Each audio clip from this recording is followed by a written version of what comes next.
mây bỏ xiêm gọi mây in thu in luôn luôn bỏ ôi ni tình mi tuy in rồi nó quay lũ xuân nắng to cuốn vui lù rì nào ba tê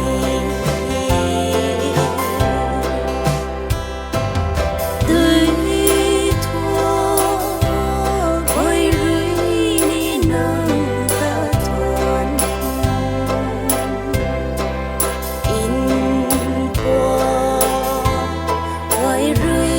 ni thuần bóng mê này rì đón mây nâu rì đắm lâu mi hay rì riêng băng ca làm đi nào đó qua dòng xuyên mây bỏ xiêm gọi mây in thu in luôn luôn bỏ quay ni tình mi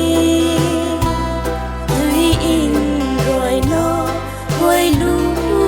xuân nắng to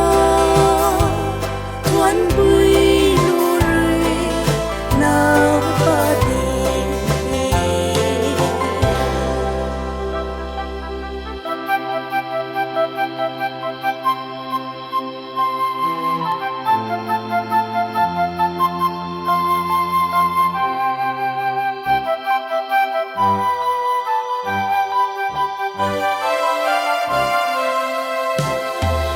Cần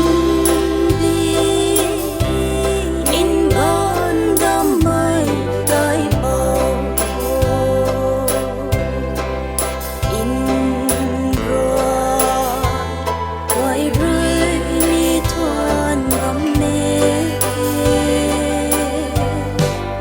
thình nuôi con nụ buồn qua quay đắm lâu muốn qua cũng mê man say ân ti hay đó qua dòng xuyên mây bỏ